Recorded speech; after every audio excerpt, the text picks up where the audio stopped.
Kumusta mga kasaliksik? Maniniwala ka ba kung sabihin ko sa iyo na mayroong mga pagmamay-aring submarine ang ibang mga bansa na sa sobrang mapanganib ay kayang sirain ang ating buong planeta?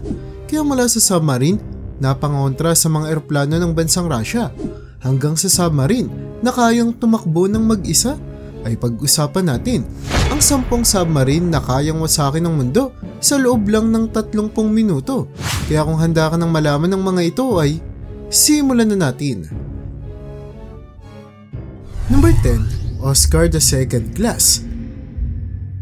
Hindi na bago sa ating kaalaman na ang bansang Russia ang isa sa mga bansa sa ating planeta na mayroong pinakamahusay na armas militar sa lahat, na talaga namang may papakita sa submarine nilang ito na kung tawagin ay Oscar II Class, na matagal nilang iniayos at ini-improve kung saan ayon sa investigasyon ay armado ang bawat isa sa mga sasakyan na ito ng napakaraming mga missiles na handang gamitin ng bansa para maging depensa mula sa mga eroplano at sasakyang panghimpapawid na ipinapadala ng ibang mga bansa na gustong imbestigahan ang kanilang teritoryo.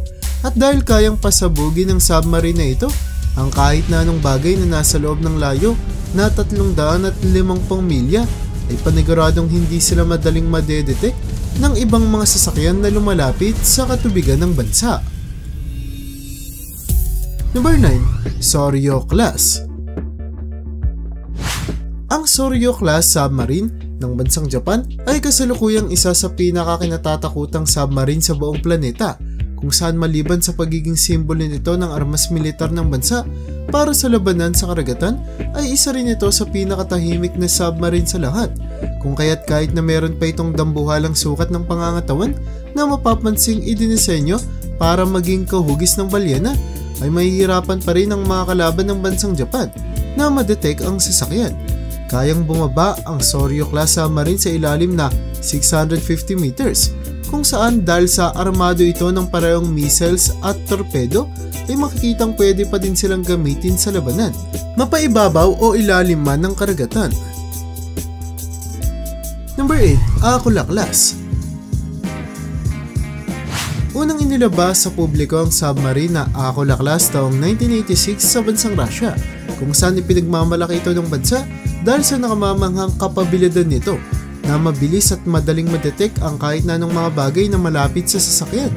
Mapapagmamay-ari man ito ng kakampi o kalaban, kung saan maliban sa sonar ay meron din itong advanced na teknolohiya na kayang i-detect ang temperatura ng kanyang paligid, na magiging dahilan para matukoy kung meron bang sasakyan na malapit sa submarine.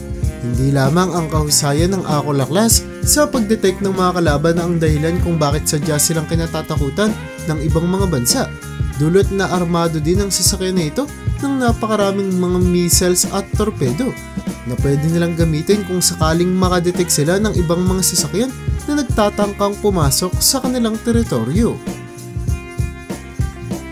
Number 7. Los Angeles Class.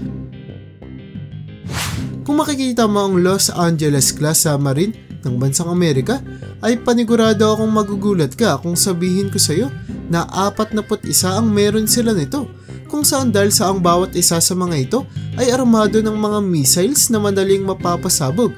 Ang kahit na anong tamaan nito ay talaga namang makikita kung gaano na lamang kalakas ang militar ng bansang Amerika pagdating sa labanan sa karagatan. Ang nakamamangha pa sa Los Angeles Class ay hindi lamang sila ginagamit para sa labanan, kundi para pasukin din ang teritoryo ng kanilang mga kalaban, magmina at kumuha ng mga gamit sa kailaliman ng karagatan, at magdala ng mga supplies at sundalo sa destinasyon ng mga ito, na dahilan kung bakit sadyang pinahahalagaan ng sasakyan na ito ng buong bansa. Matibay din ang submarine na ito, kung saan meron din siyang parte sa kanyang likuran para mawasak ang makapal na yelo, na maaari niyang gamitin sa tuwing ipinapadala siya ng gobyerno sa malalamig na lugar kagaya ng Antarctica. Number 6. Vanguard Class. Dumako naman tayo sa bansang United Kingdom, kung saan natin matatagpuan ang Vanguard Class submarine, na sinasabing isa sa kakaunting nuclear-powered submarine sa ating planeta, kung kaya't sinasabi na ang bawat isa sa mga ito ay mayroong enerhiyang walang hangganan o katapusan, kung kaya't kung patuloy lamang itong aayusin at pagtitibayin ay maaari pa rin daw itong magamit kahit ng mga susunod pang henerasyon. Ang makina ng Vanguard class submarine ay mayroong kakayanan na pasingawin ang tubig mula sa karagatan, kung saan ang init na nabobuoy nito ang siyang gagamitin ng sasakyan na kanyang kuryente para umandar, na nagpapakita kung gaano kahusay ang pagkakadesenyo sa kanya. Kagaya din ng ibang mga submarine sa ating listahan, ay armado din ng dambuhalang mga missiles ang submarine na ito, na ayon sa kalkulasyon ng mga eksperto ay kayang tamaan ang kanyang target sa layo ng humigit kumulang 4,000 milya, na nagpapakita kung gaano nito kadaling mapapasabog ang kanyang kalaban nang hindi nila namamalayan. Number 5. Triomphant class. Ang Triomphant class submarine naman ng bansang France ang siyang inaasahan ng bansa pagdating sa labanan sa karagatan, kung saan kahit na meron itong higit na mas maliit na sukat kumpara sa ibang mga submarine sa ating listahan, ay nakatulong naman ito para maging madali lamang siyang makapagtago at makapagbalat kayo sa ating karagatan. Ginawa sa isang pribado at tagong kampong militar ang Triomphant class submarine, kung kaya't hindi alam ng publiko kung ilan na nga ba ang ganitong klase ng submarine ang hawak ng gobyerno ng bansa, kung saan ang pagkasekreto daw nila rito ay siyang magbibigay proteksyon sa bansa, lalo na't hindi sila gugustuhin kalabanin ng kahit na sino nang hindi tuluyang nalalaman kung gaano na sila kaarmado. Number 4. Gene class. Kagaya ng Triomphant class ng bansang France ay meron ding isinisikretong submarine ng bansang China na tinatawag naman nila na Gene class, na ayon sa kaunting impormasyong nakalap ng mga tao ay armado ng mga ballistic missiles na kayang sundan ang direksyon ng kanyang target, na naging dahilan kung bakit naging isa ito sa pinakapopular at kinatatakutang missile sa lahat. Sinasabing hindi bababa sa 6 na ang merong ganitong modelo ng submarine ng bansang China, at dahil sa kayang tamaan ng bawat isa sa mga ito ang kanilang target sa layo na 4,600 miles, ay talaga namang makikita kung bakit sinasabing isa ito sa magiging pinaka-importanting armas ng bansang China kung sakaling magkaroon man ng giyera. Number 3. Astute class. Alam mo ba na mayroong binuong isang submarine ang United Kingdom na kayang manatili sa ilalim ng karagatan habang buhay?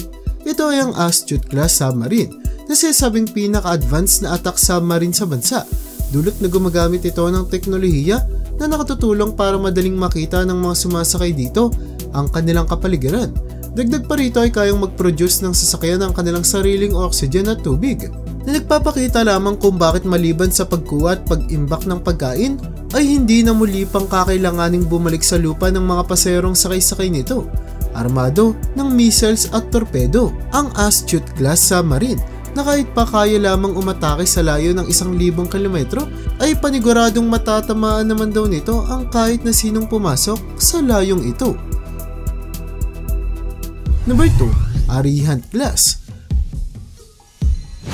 Pumunta naman tayo sa bansang India, kung saan magmula nang ilabas nila sa publiko ang Arihant class submarine noong 2009 ay nakabilang na sila sa natatanging 6 na bansa sa ating planeta na mayroong kakayanan na magdisenyo at gumawa ng sarili nilang nuclear-powered submarines. At ito ay ang Amerika, China, UK, France, Russia at ang bagong dagdag na bansang India. Kasalukuyang isinisekreto ng India sa iba kung gaano na lamang kadami ang meron silang ganitong klase ng submarine, na ayon sa kanila ay ilalabas lamang daw nila kung sakaling magkaroon ng gera, kung kaya't mas mainam na lamang na habang buhay na hindi na lumabas sa publiko kung gaano kadami nga ba ang meron sila nito. Bago tayo magpatuloy sa unahan ng ating listahan ay gusto ko munang makita mo ang larawan na tampok sa video natin ngayon na sinasabing nakuhanan sa bansang China, kung saan ayon sa investigasyon ng mga eksperto ay nagpapakita ng isang bagong ginagawang modelo ng bansa na meron daw kapabilidad na magbalat kayo sa ating karagatan, kung saan ang flat nitong katawan at itim na kulay ay siyang magiging dahilan daw para mahirapan ang mga kalaban ng bansa na ito ay madetect at tuluyang makita. Number 1. Belgorod. Ang Belgorod submarine sa bansang Russia ang isa sa pinakamatanda nilang modelo ng submarine sa bansa na sa sobrang husay ng pagkakagawa ay noong inayos at inimprove lamang ay kaya pa rin makipagsabayan sa mga bagong modelo sa kasalukuyan. Ang kagandahan ng disenyo ng submarine din na ito ay makikita sa kanyang kakayanan na tumakbo sa ilalim ng ating karagatan nang hindi kailangang sakyan ng mga tao para makontrol. Kung kaya't hindi nakatakatakang isipin pa kung bakit maraming mga bansa ang gustong kumuha ng disenyo nito para magaya nila sa mga submarine ng kanilang bansa. Dagdag pa sa pagiging automatic ng sasakyan ay armado din ito ng missile na kung tawagin ay warheads na isa sa pinakamapanganib na missile sa ating kasaysayan. Sa kadila ng kaya nitong patagin ang kahit na anong kalupaan na may nalas na kanyang natamaan at nabagsakan. At yan ang bumabuo para sa listahan natin sa video na ito. Talaga namang nakakalungkot isipin na sa paglipas ng mga panahon ay mas lalong pinapa-improve ng iba't ibang mga bansa ang kanilang kalakasan para sa digmaan na gustuin man natin na hindi mangyari kailanman ay sadyang imposible raw itong mapigilan, lalo na't madalas nagkakaroon ng alitan ng iba't ibang mga bansa sa planetang ating ginagalawan. Kaya para sa iyo, sino sa tingin mo ang pinaka dapat katakutan kung sakaling magkaroon ng digmaan? I-comment mo naman yun sa baba. At hanggang dito na lang muna ang aking bahagi. Hanggang sa muli mga kasaliksik, maraming salamat sa panonood. See you in my next video.